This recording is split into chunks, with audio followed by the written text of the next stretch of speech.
Hey guys, so not so good news. I tried to take the Supra out today for a quick spin. Unfortunately, before I could even get out to the driveway, I noticed that on the garage floor there was a trail of fluids.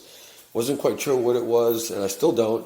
So I am going to need to have to get her up on stand and see what's going on underneath. Unfortunately, I don't have the time this evening, and I will most likely do it in the morning tomorrow after I do some landscape. I've been wanting to drive her for quite some time. I thought I had the time today, but that came up.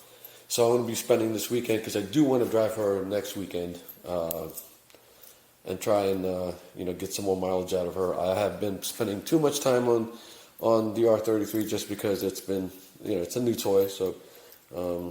It's typical. I don't even remember when the last time I drove DFD. So anyway, I've been itching to drive the Supra. So hopefully at the end of the video, I'm going to be able to not only troubleshoot and find out what's going on, but hopefully I can fix it or solve it. So so we'll do this thing first thing in the morning.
So now that she's up, I'll have the room I'm going to need to be able to try and figure out what's going on underneath. And hopefully be able to troubleshoot and get her back on the road. One thing to note, I do put this mat that you would normally use over carpet so that you can roll your chair on. And it looks like she's been kind of just sitting here since I put her back in the garage after that leak. So there is some leakage here that's might have been most likely from when I drove the car back in and put this underneath. So we'll see what's going on, and hopefully it's just something that's minor. So I had to raise her up a little bit. The clearance wasn't enough on my big ass head, so raised it up a bit more.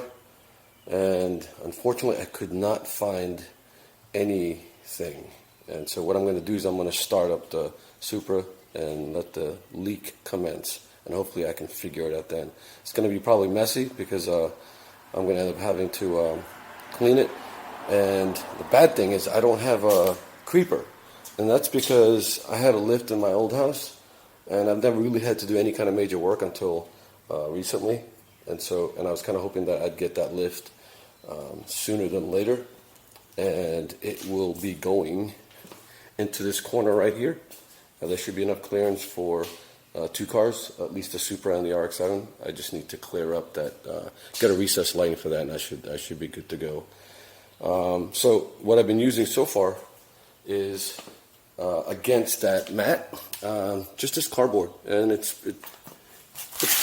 kind of helps slide along. So that'll do for now, and hopefully after I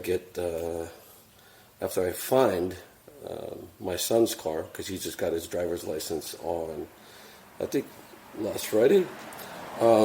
He needs something to drive around in, He doesn't want to drive the truck because it's way too big for him, and I don't blame him.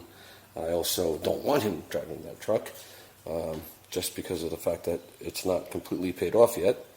And so for now, we'll see how it goes. I'm going to start her up and hopefully trace where that leak is coming from.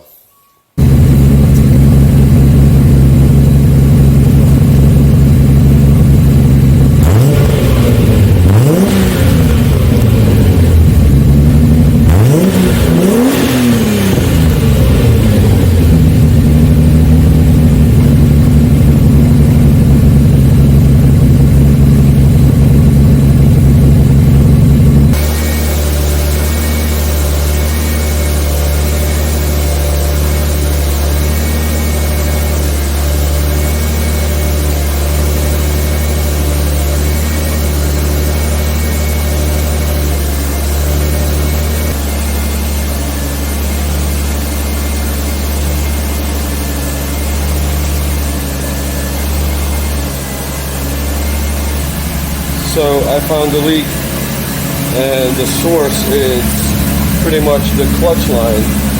And let me see if I can get underneath and show you guys. Let me go grab my flashlight.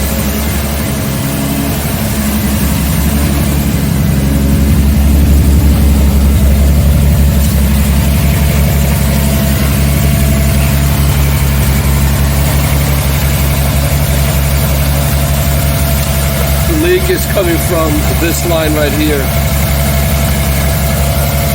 that line, and I've since cleaned it off. That's why she looks dry, but that's where it was pretty much leaking too, and it's just leading up to the clutch reservoir.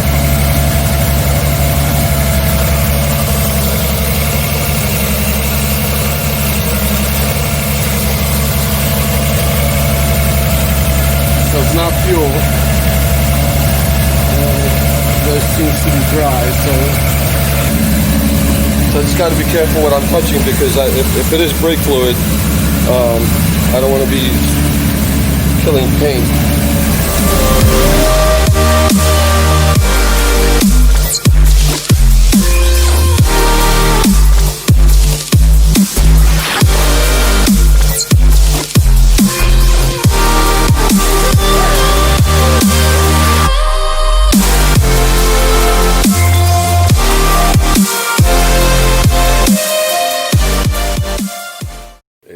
Being a union that connected two lines together that leads up to the reservoir and the clutch. I don't know why there's a union there. I guess maybe they didn't have enough of a line to be able to join the two and had to use two, but that's where the point of failure is. So I'm going to end up having to swap it just for a single line, just to make sure that that doesn't happen anymore.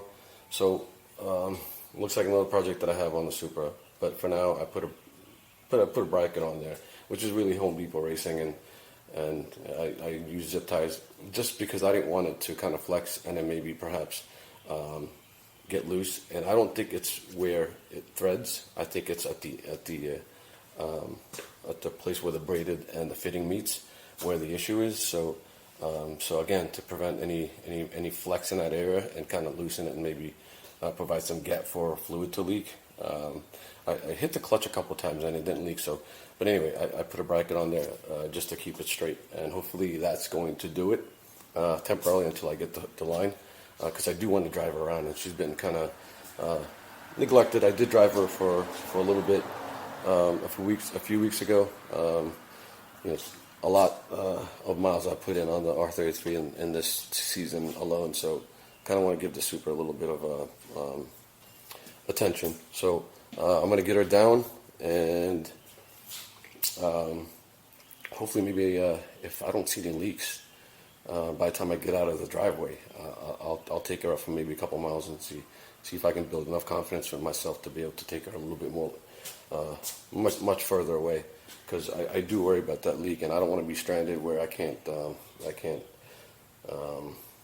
use my clutch or anything else for that matter. But anyway, so I'm gonna get her down and take her for a spin.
moments later.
She did well after the test run.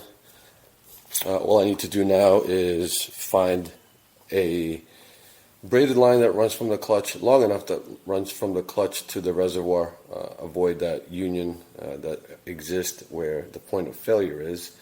So at this point, until I get that done, I won't be driving her for a while, at least for any long distances or any long time frame, just in case I don't want to be stranded.